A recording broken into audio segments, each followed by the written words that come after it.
તો કેમ છો દોસ્તો, મેં પ્રથમ ફાઉન્ડર ઓફ ઇન્વેસ્ટર ફરી વેલકમ કરું છું આજના વિડીયોની અંદર. આજના વિડીયોમાં છે ને આપણે બે માઇક્રો કેપ સ્ટોક છે ને ડિસ્કસ કરવા જઈએ છીએ, જેમાં આપણો જે સૌથી પહેલો સ્ટોક છે ને એનું નામ છે કોમરેડ એપ્લિયન્સીસ લિમિટેડ અને આપણો જે બીજો સ્ટોક છે એનું નામ છે sharp chucks and machines limited. હવે આનું આપણે એનાલિસિસ શા માટે કરવા જઈએ છીએ એની પાછળનું જે રીઝન છે ને એ હું તમને એકવાર ક્લિયર કરી દઉં. અહીંયા છે ને આપણો જે સૌથી પહેલી કંપની છે એનું નામ છે કોમરેડ. એનું છે ને તમે અત્યારે ચાર્ટ જુઓ.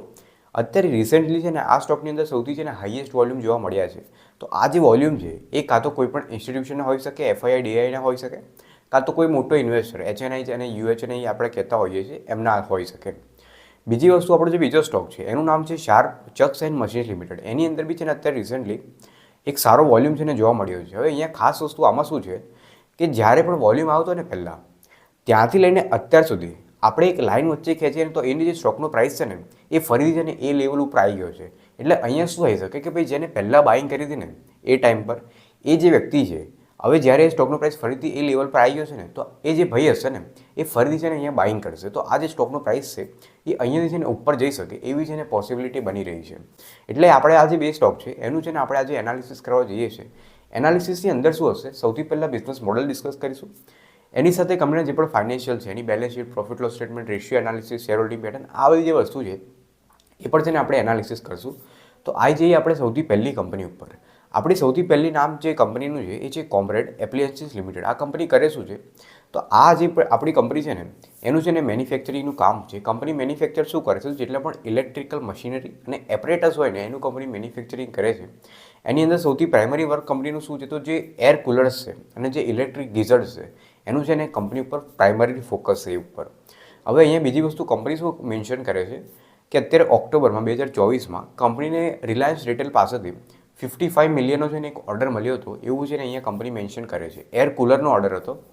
હવે બીજું અહીંયા કંપની શું કહે છે કે માર્ચ 2025 સુધી, એટલે અત્યારે તો જાન્યુઆરી ચાલે છે જ્યારે આપણે વિડીયો રેકોર્ડ કરીએ, તો આવડા 3 મહિનાની અંદર કંપની એક્સપેક્ટ કરી રહી છે કે એની આ જે સેલ છે ને એ 700 મિલિયન ઉપર છે ને જતી રહેશે. એટલે લગભગ 70 કરોડ ઉપર છે ને જતી રહેશે. હવે આ જે 70 કરોડની કંપની વાત કરી રહી છે 3 મહિના પછી, તો હવે સૌથી પહેલાં તો આપણે એ જોઈએ કે ભાઈ અત્યારે એની સેલ કેટલી છે. તો આવી જઈએ આપણે એની પ્રોફિટ અને લોસના સ્ટેટમેન્ટ ઉપર. આ છે કંપનીનું પ્રોફિટ અને લોસનું સ્ટેટમેન્ટ. આપણે 2020માં જોઈએ તો કંપનીની જે સેલ હતી 21 કરોડની આજુબાજુ હતી, જે અત્યારે વધીને છે ને 35 કરોડ ઉપર આવી ગઈ છે. હવે અહીંયા કંપની એવું કહે છે કે અત્યારે જે 35 કરોડની સેલ છે એ આવડા 3 મહિનામાં એની 70 કરોડ ઉપર જતી રહેશે એવું છે ને અહીંયા કંપની એક્સપેક્ટ કરી રહી છે. બટ થઈ શકે નહીં થઈ શકે એ બધું કંપનીના એક્ઝિક્યુશન ઉપર છે. બાય ધ વે અહીંયાથી કંપની એવું કહે છે કે એની સેલ છે ને અહીંયાથી ડબલ થઈ જશે એવું કંપની અહીંયા મેન્શન કરી રહી છે. બાય ધ વે અહીંયા અગર આપણે એનું ઓપરેટિંગ પ્રોફિટ માર્જિન ચેક કરીએ ને તો એ 2020માં લગભગ 5%ની આજુબાજુ હતું, જે અત્યારે વધીને 12% પર આવી ગયું છે. એટલે ઓલમોસ્ટ એને ઓપરેટિંગ પ્રોફિટ માર્જિન છે એ અહીંયા છે ને આપણને વધતું દેખાઈ રહ્યું છે. નેટ પ્રોફિટની આપણે વાત કરીએ ને તો 2020માં જે નેટ પ્રોફિટ હતું એ 0.42 એટલે 42 લાખનું હતું, જે અત્યારે વધીને 1.27 એટલે 1,27,00,000 જેટલું થઈ ગયું છે. અગર આપણે એની બેલેન્સ શીટ ચેક કરીએ ને તો બેલેન્સ શીટમાં છે ને આ કંપનીમાં શું ખોટી વસ્તુ છે કે કંપની પાસે છે ને અત્યારે બોરોઈંગ 19 કરોડની છે અને કંપની પાસે જે રિઝર્વ પડેલા છે એ છે ને ખાલી 12 કરોડના છે. એટલે વોલ્યુમ આવ્યા કંપનીમાં એ તો સારી વસ્તુ છે, પણ આ છે ને એક રિસ્ક ફેક્ટર આપણા જેવા ઇન્વેસ્ટર માટે છે ને અહીંયા ઊભો થઈ જાય છે કે ભાઈ કંપની ઉપર કરજો વધારે છે, ડેટ વધારે છે. બીજી વસ્તુ આપણે અગર આગળ ચેક કરીએ તો અગર એની છે ને શેર હોલ્ડિંગ પેટર્નની અંદર શું છે કે જેનો પ્રમોટર છે એને છે ને પોતાની કંપની અંદર થોડી એની જે હોલ્ડિંગ છે ઇન્ક્રીઝ કરી છે. અગર આપણે થોડું ગૌરથી જોઈએ તો માર્ચ 2024માં એમની જે હોલ્ડિંગ હતી ને 69.74%ની આજુબાજુ હતી, જે અત્યારે વધીને 70.52% થઈ ગઈ છે. હવે આ વધી છે તો એના કમ્પેરિઝનમાં કઈ હોલ્ડિંગ ઘટી છે તો એફઆઈની જે હોલ્ડિંગ છે ને એ આ કંપનીમાં થોડીક આપણને ઘટતી દેખાય છે. માર્ચમાં એફઆઈની જે હોલ્ડિંગ હતી 5.47%ની હતી, જે અત્યારે થોડીક ઘટીને 5.33% પર આવી ગઈ છે. અગર આપણે પબ્લિકની વાત કરીએ તો પબ્લિકની જે હોલ્ડિંગ છે એ આ કંપનીમાં 24%ની આજુબાજુ છે. હવે અગર તમે નંબર ઓફ શેર હોલ્ડર જોશો ને તો ખાલી છે ને અહીંયા ખાલી 372 છે ને શેર હોલ્ડર છે. હવે અહીંયા શું છે કે આ જે કંપની છે ને એ આપણા જેવા રિટેલ ઇન્વેસ્ટર પાસે બહુ નથી આના શેર, એટલે અહીંયા 372 કરોડ બતાવે છે. એટલે જે લોકોએ પણ આ શેર હોલ્ડરની અંદર આવ્યા છે ને એ એવા લોકો છે કે જેમને કંપની અંદર 1 કરોડ 2 કરોડ 5 કરોડ રૂપિયા નાખ્યા હોય, એટલે જેમને આપણે એચએનઆઈ યુએચએનઆઈ કહેતા હોઈએ છીએ. તો એવા લોકોએ છે ને આ કંપની અંદર ઇન્વેસ્ટમેન્ટ કર્યું છે. એટલે આપણા જેવા રિટેલર પાસે આના જે શેર છે કંપનીના એ છે ને બહુ ઓછા છે. તો આ પણ જનરલી એક સારી વસ્તુ આપણા જેવા ઇન્વેસ્ટર માટે કહેવાતી હોય છે. અગર આપણે આગળ ચેક કરીએ, હવે આપણી આ જે કંપની છે ને એના જે થોડા ઇમ્પોર્ટન્ટ રેશિયો છે એને આપણે થોડું વેરીફાઈ કરીએ. હવે એની જે માર્કેટ કેપ છે ને કંપની અત્યારે 111 કરોડની છે. કંપની અત્યારે માઇક્રો કેપ કેટેગરીમાં છે. અત્યારે એની જે પ્રાઇસ છે 147 રૂપિયા છે.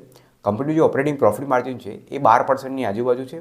અગર આપણે એનો પી રેશિયો જોઈએ અને એનો ઇન્ડસ્ટ્રી પી જોઈએ તો 87 અને 82, એટલે અત્યારે જે કંપની છે ને એ ફેરલી વેલ્યુ થોડી મળી રહી છે. અગર આપણે પ્રોફિટેબિલિટી રેશિયો જોઈએ ને તો રિટર્ન ઇક્વિટી 4%નું છે અને રિટર્ન ઇન્વેસ્ટમેન્ટ કેપિટલ 5%નું દેખાય છે. તો આ જ્યારે થોડુંક ઓછું છે એવરેજ કરતાં.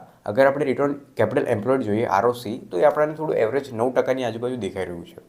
અગર આપણે ડેટ ટુ ઇક્વિટી જોઈએ તો એ 0.96 છે અને જેનો ઇન્ટરેસ્ટ છે એ કંપની છે ને ઇઝીલી પૂરી શકે. હવે અહીંયા ઇઝીલી તો ના કહેવાય, કારણ કે અહીંયા 1.74નો મતલબ શું થાય કે કંપની છે ને 1 કરોડ ને 74 લાખ રૂપિયા કમાય છે, એમાંથી જે 1 કરોડ રૂપિયા છે એ કંપની છે ને ઇન્ટરેસ્ટમાં ભરી દે છે અને કંપનીને જે ફાયદો મળે છે એ ખાલી 74 લાખનો જ મળે છે. તો એક ઇઝીલી તો ના કહેવાય, બટ થોડુંક વધારે ઇન્ટરેસ્ટ કંપની પે કરી રહી છે. અગર કંપની 1.74 કરોડ કમાય છે તો એમાંથી 1 કરોડ અગર ઇન્ટરેસ્ટ જ આપી દેશે તો લોંગ ટર્મમાં જઈને શેરહોલ્ડરને મળશે શું?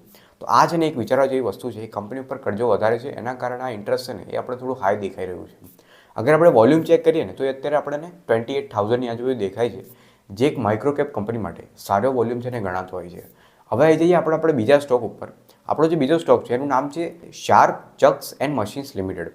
હવે આપણી આ જે કંપની છે ને એ શું કરે છે તો આ બી છે ને મેન્યુફેક્ચરિંગના કામમાં જ છે. આ જે આપણી કંપની છે એ કાસ્ટિંગ પ્રોડક્ટ, ફોર્જિંગ પ્રોડક્ટ અને જેટલા પણ અલગ અલગ ટાઈપના ચક્સ હોય એનું છે ને આ કંપની મેન્યુફેક્ચરિંગ કરે છે. હવે આ ચક્સ શું હોય ને તો અહીંયા તમને બાજુમાં છે ને ઇમેજમાં દેખાતું હશે. હવે આપણે થોડું આગળ ચેક કરીએ તો આપણી આ જે કંપની છે ને એની જે 70%નું જે એનું રિવેન્યુ છે એ ક્યાંથી આવે છે તો એ આવે છે OEM, એટલે કે ઓરિજિનલ ઇક્વિપમેન્ટ મેન્યુફેક્ચરર્સ, જેની અંદર અહીંયા છે ને કંપની મહિન્દ્રા અને મહિન્દ્રાને મેન્શન કર્યો છે. અને જે બાકીનું 30%નું રિવેન્યુ છે ને એ અહીંયા કંપનીએ મેન્શન કર્યું છે કે જેટલા પણ ડીલર અને જે ટ્રેડર લોકો છે આપણા ઇન્ડિયાની અંદરના એમની પાસેથી આ કંપની છે ને રિવેન્યુ આવે છે. અગર આપણે જિયોગ્રાફિકલ રિવેન્યુ સ્પ્લિટ જોઈએ ને તો કંપની લગભગ 95-96% જે રિવેન્યુ છે એ ડોમેસ્ટિક એટલે આપણે ઇન્ડિયાની અંદરથી જ આવે છે અને જે 4-5%નું રિવેન્યુ છે એ કંપની એક્સપોર્ટ કરીને કમાઈ છે. અગર આપણે થોડું આગળ ચેક કરીએ તો હવે આપણી સામે છે ને કંપનીનું પ્રોફિટ એન્ડ લોસનું સ્ટેટમેન્ટ છે. માર્ચ 2020માં કંપની જે સેલ હતી ને એ 111 કરોડની હતી, જે અત્યારે વધીને 241 કરોડ પર થઈ ગઈ છે, એટલે ઓલમોસ્ટ ડબલ કરતાં વધી ગઈ છે. ઓપરેટિંગ પ્રોફિટ માર્જિન ચેક કરીએ તો આ કંપની જે ઓપરેટિંગ પ્રોફિટ માર્જિન છે એ છે ને આપણને એક સ્ટેબલ બતાવે છે, જે એક ઇન્વેસ્ટર માટે છે ને સારી વસ્તુ છે. અગર આપણે એનું પ્રોફિટ જોઈએ તો 2020માં કંપનીનું જે નેટ પ્રોફિટ હતું ને એ 3 કરોડની આજુબાજુ હતું, જે અત્યારે વધીને 8 કરોડ પર થઈ ગયું છે, એટલે આ બી છે ને ઓલમોસ્ટ ડબલ કરતાં વધારે જ થઈ ગયું છે. અગર આપણે આગળ ચેક કરીએ તો બેલેન્સ શીટ આવી આપણી સામે. હવે આપણ જે કંપની છે ને મારા દોસ્ત એમાં છે ને બોરોઈંગ સૌથી વધારે છે. અહીંયા તમે ચેક કરો કંપની ઉપર જે બોરોઈંગ છે ને એ 117 કરોડની છે. એના કમ્પેરિઝનમાં જોડે રિઝર્વ પડ્યા છે એ ખાલી 66 કરોડના છે. તો અહીંયા પર છે ને ઇન્વેસ્ટર માટે એક રિસ્ક ઊભું થાય છે. અગર આપણે બીજી વસ્તુમાં સારી વસ્તુ શું છે કે અત્યારે તમે CWIP જોશો ને કેપિટલ વર્ક ઇન પ્રોગ્રેસ, તો અત્યારે છે ને સપ્ટેમ્બર 2024માં કંપનીએ 4 કરોડનું છે ને કેપેક્સ કર્યું છે, જેથી ફ્યુચરમાં જઈને છે ને કંપનીને ગ્રોથ મળી શકે છે. તો આ એક વસ્તુ બેલેન્સ શીટની અંદર મને સારી લાગી એટલે મેં તમારી સાથે શેર કરી. અગર આપણે થોડું આગળ ચેક કરીએ તો શેર હોલ્ડિંગ પેટર્ન આપણી સામે આવ્યું તો પ્રમોટરની જે હોલ્ડિંગ છે ને એ કંપનીમાં 73% દેખાય છે, જે એક ઇન્વેસ્ટર માટે છે ને સારી હોલ્ડિંગ ગણાતી હોય છે. FIIની વાત કરીએ તો FIIની હોલ્ડિંગ અહીંયા નાની બરાબર છે, 0.02% આપણને દેખાય છે. બાય ધ વે પબ્લિકની આપણે વાત કરીએ તો પબ્લિકની જે હોલ્ડિંગ છે એ 26%ની આજુબાજુ છે. અને અહીંયા પર તમે number of share holder check કરશો ને તો 678ની આજુબાજુ આપણને દેખાઈ રહ્યા છે. તો આપણે જે કંપનીના શેર છે એ મોસ્ટ ઓફ જે HNI UHNI લોકો છે જેમને કંપની 2 કરોડ 4 કરોડ 5 કરોડ રૂપિયા નાખ્યા છે એમની પાસે છે ને આ શેર પડી રહ્યા છે. તો એ લોકો લોંગ ટર્મ ઇન્વેસ્ટિંગવાળા જ હોતા હોય છે. તો આ પણ છે ને આપણા જેવા એક રિટેલ ઇન્વેસ્ટર માટે સારી વસ્તુ હોતી હોય છે. અગર આપણે થોડું આગળ ચેક કરીએ તો આ કંપનીને આપણે થોડા ઇમ્પોર્ટન્ટ રેશિયો ચેક કરીએ. અત્યારે કંપની જે માર્કેટ કેપ છે ને 132 કરોડની છે. આનો જે અત્યારે પ્રાઇસ ચાલે છે શેરનો એ છે 115 રૂપિયા. ઓપરેટિંગ પ્રોફિટ માર્જિન કંપનીનું 11% છે. અને આપણે જેટલા પણ પ્રોફિટેબિલિટી રેશિયો ચેક કરીએ, રિટર્ન ઓન ઇક્વિટી છે, ROIC છે, રિટર્ન ઓન કેપિટલ એમ્પ્લોયડ છે, એ બધા છે ને આપણને કંપનીને સારા દેખાઈ રહ્યા છે. અગર આપણે ઇન્ટરેસ્ટ કવરેજ રેશિયો જોઈએ તો આપણને 2% દેખાય છે, જે બતાવે છે કે કંપની ઇઝીલી એનું ઇન્ટરેસ્ટ પે કરી શકે છે. અગર કંપની 1 કરોડ ઇન્ટરેસ્ટમાં આપવાના છે તો કંપની 2 કરોડ ને 8 લાખ રૂપિયા કમાઈ રહી છે. તો અહીંયા કોઈ વધારે ટેન્શન લેવાની જરૂર નથી. અગર આપણે કંપનીનું વોલ્યુમ ચેક કરીએ ને તો એ 6000ની આજુબાજુ દેખાય છે, જે એક માઇક્રો કેપ કંપની માટે એક એવરેજ વોલ્યુમ ગણાતું હોય છે. હવે આજે આપણે આ જે એનાલિસિસ કર્યું એની અંદર સૌથી સારી વસ્તુ મને શું લાગે કે કંપનીની અંદર છે ને અત્યારે સૌથી સારા વોલ્યુમ આવ્યા છે કે ભાઈ કોઈ મોટા માણસે એની અંદર ઇન્વેસ્ટમેન્ટ કર્યું છે. બીજી વસ્તુ આમાં ખોટી શું લાગી આ જે બંને કંપની છે ને એની ઉપર છે ને કરજો વધારે છે. તો જ્યારે પણ કોવિડ જેવી સિચ્યુએશન ફરીથી આવે, ફરીથી લોકડાઉન લાગી જાય, તો એ વખતે શું થઈ શકે કે ભાઈ જેટલા પણ બિઝનેસીસ છે એ બંધ થવાની હાલતમાં આવી જશે અને આ જે બે કંપની છે એમની ઉપર જે કરજો છે એ ઊભો ને ઊભો રહી જશે. તો એ આપણા જેવા ઇન્વેસ્ટર માટે છે ને એક રિસ્કનું ફેક્ટર બની જાય છે. તો અગર તમારે આ કંપનીઓમાં ઇન્વેસ્ટમેન્ટ કરવું હોય અને તમે એનાલિસિસ કરો તો આ જે બે વસ્તુ છે એ છે ને તમારે ખાસ ચેક કરવાની. અને અગર તમે આ વિડીયો અત્યાર સુધી જોયો હોય ને તો મારે છે ને તમને એક વસ્તુ કહેવી છે. અમારું છે ને વોટ્સએપ ઉપર એક ગ્રુપ છે જ્યાં શું છે કે અમે લોકોને કોઈ પણ જાતની સ્ટોકની રિકમેન્ડેશન નહીં આપતા કે ભાઈ તમે આ સ્ટોક ખરીદી લો.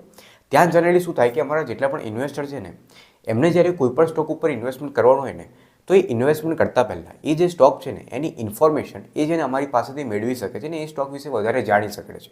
તો અગર તમે પણ કોઈ ઇન્વેસ્ટર છો કાં તો સ્ટોક ઉપર એનાલિસિસ કરો છો અને તમને કોઈની હેલ્પ જોઈએ છે કે ભાઈ મારે આ સ્ટોકમાં ઇન્વેસ્ટમેન્ટ કરવું છે, તો કોઈ મને બતાવે કે ભાઈ આ સ્ટોક ઉપર અત્યારે ચાલી શું રહ્યું છે, તો એવી ઇન્ફોર્મેશન અગર તમારે જોઈએ છે ને તો અમારું છે ને આ વોટ્સએપ પર ગ્રુપ છે જ્યાં અમે ઓડિયો ફોર્મની અંદર અમારા જેટલા પણ ઇન્વેસ્ટર્સ છે જે અમારી સાથે જોડાયેલા છે એમને એક ઓડિયો ફોર્મની અંદર એ જે સ્ટોક હોય ને એનું એનાલિસિસ છે ને એમને પ્રોવાઈડ કરીએ છીએ. તો આ જે સર્વિસ છે ને મારો બિલકુલ ફ્રી છે. આનો લાભ તમારે લેવો હોય ને તમારી સ્ક્રીન ઉપર એક નંબર દેખાતો હશે, ત્યાં જઈને છે ને તમારે ખાલી અમને મેસેજ કરવાનો છે. અમારી ટીમમાંથી કોઈને કોઈ છે ને તમને અમારા ગ્રુપની અંદર લઈ લેશે. તો આઈ હોપ આજનું આ જે એનાલિસિસ છે એ તમને ગમ્યું હશે. તો મળીશું ફરીથી એક નવા સ્ટોકના એનાલિસિસ સાથે. ત્યાર સુધી જય હિન્દ, ટાટા.